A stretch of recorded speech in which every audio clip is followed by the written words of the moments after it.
Hello and welcome to this first video on Adobe InDesign.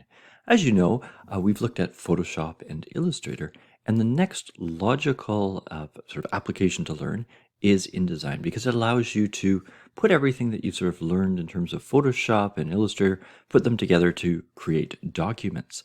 And in fact, you can even sort of say that, what we've learned with Word works here as well because you can directly import a Word document to embed into your your InDesign file here. Now, when you're sort of in InDesign, I mean, the whole idea is that you're laying out documents. So you're not really creating any new art. You're not doing any adjustments of images. You're not really going to be editing text per se. You're going to be putting it on a page and making sure that it looks good. So we are going to work with a template to start with, but if you were going to create your own, if you went to File and New, and you're going to create a new document, I mean, there's books, or library, different things here. One of the first things you're going to do, just like we did with Illustrator, you're going to decide, are we going to work on print medium? So is it going to be printed out, on a printer basically, or is it going to be on the screen?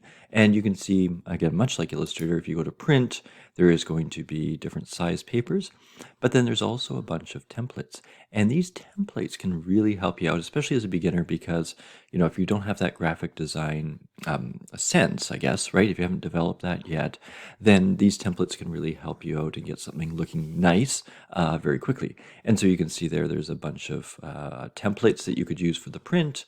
If you go to the web, again, there's different styles that you might want to incorporate. And then, as you get more experience, then you can maybe develop your own or just sort of start with these and modify them. We're going to sort of go with, just sort of ignore these at the moment because we're going to open up a file and work with that.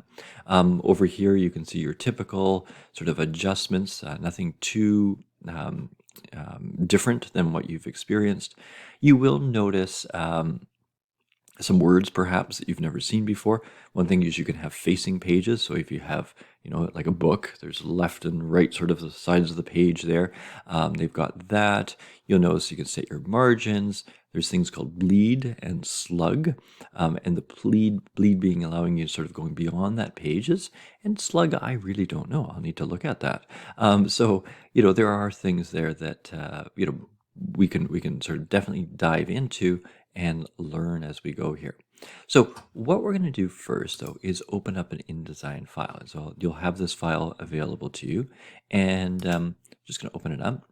Now, there are some things here because you'll be downloading it. The links, and this is sort of an interesting concept, is that you're not going to have, say if it's a Photoshop file or an Illustrator file, they get embedded into the page through a link, not sort of a copy of it. So this is a little bit different. And so because we're changing where the drives are and stuff here, you can update the modified links. It should be all in that folder so that sort of everything comes in here. So what we've got, and I've just got the links open here, I'll just close it up. Just very much similar to what you're used to in any of the Adobe products. So the navigation is similar. I can scroll up and down. If I hold the zoom, I can zoom in and out. It looks like we've got sort of a trifold flyer here. As you can sort of see, there would be sort of maybe the bends here. We've got probably a front, or sorry, well, I guess it depends how we folded it, I guess. Front, sort of the back, and then sort of a middle section here that we can sort of fold over. And then we're just going to sort of be laying out items here. Now, of course, the first thing that you might want to sort of deal with is text. And so we can put in text in different ways. And so let me just sort of show you that here. Now, there is a text box here, but we'll just grab the type tool. And generally what you'll do is you'll sort of click and drag out a sort of a text space.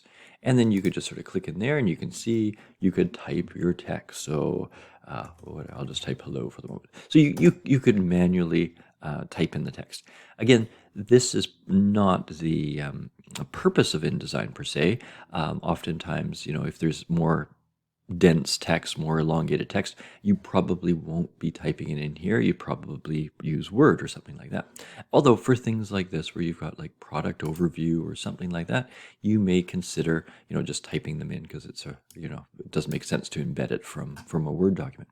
Now, if we do highlight this, that little O there, I think, stands for an open type font. We won't worry about that too much.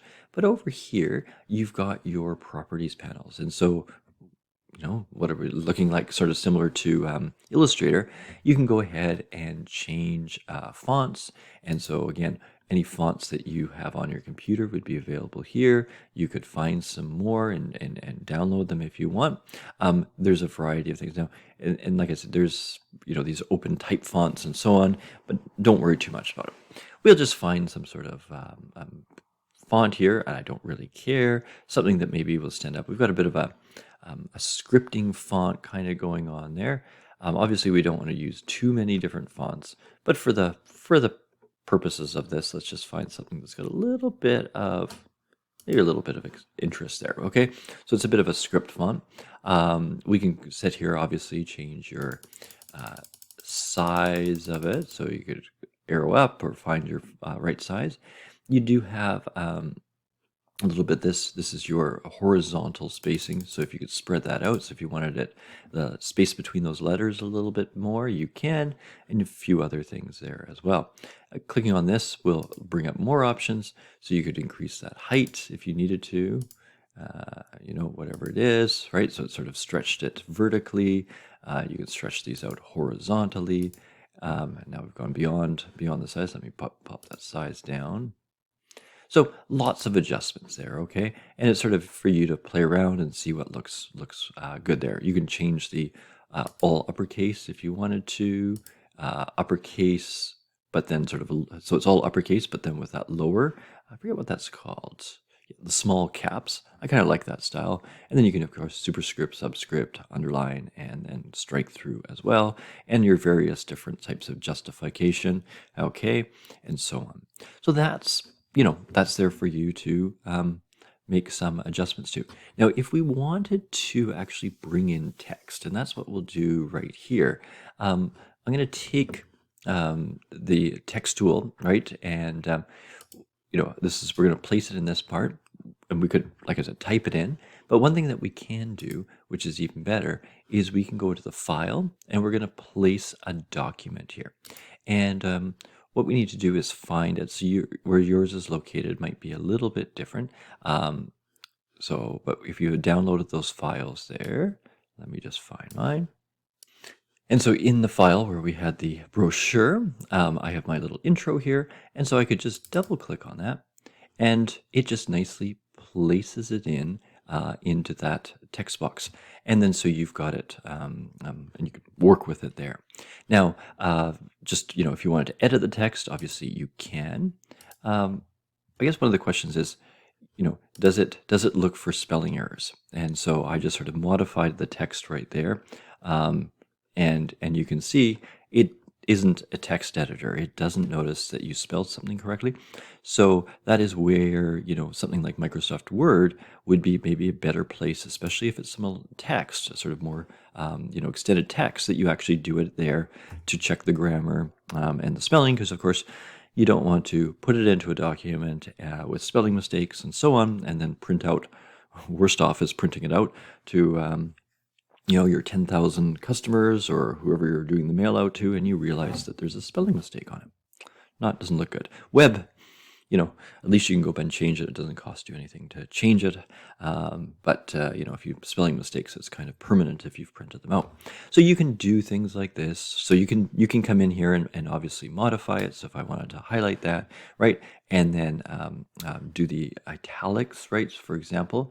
Now, there are a few spots where you could do the italics. So there's a light italic there. Okay, so if you wanted to italicize it, that's where some sort of style is. I think if I do Control I, Control I, it's interesting. There is a check spelling. So you could do the check spelling on this as well, but I guess it just doesn't pop up as nicely as it does in Word. If I undo that one, I think it's Control Shift I. There we go. That will actually do the italic. So Control Shift I will bring that in. Yeah, actually, that reminds me, this Montserrat is the file format, or sorry, the type font that we're using. So let's just go over here to this product overview one and change that to Montserrat as well. I think, yeah, so up here, fonts, you could filter them. You can do different types of fonts because you can have thousands of fonts on your computer. So this gives you some idea, sort of like a sans serif, a serif, different styles, some sort of script, right? So you could sort of find some of those. I think you can also search. Where did that go? Oh yeah, I can just type it in there. So that was that Montserrat. There we go. And I can't remember if it was light italic. I'll just go medium there. I think that will look good. And maybe I had extended these out a little bit. I'm just going to pop that back and maybe drop it a little bit. I just want to get on one line. There. All right. So yeah, I think that's good for the first video here. We've learned that we could place text. So file, place, right? Place the text in there. We can create a text box, right? By clicking and dragging it out with that T tool. We could already with a text box there, we could type it in. We could click on the properties and then be able to modify whatever we want there, just like Microsoft Word. And then, if you brought the text in, you can obviously modify it there. So I think that's good for here. What we'll come back to in the next video is looking how we can bring some images in.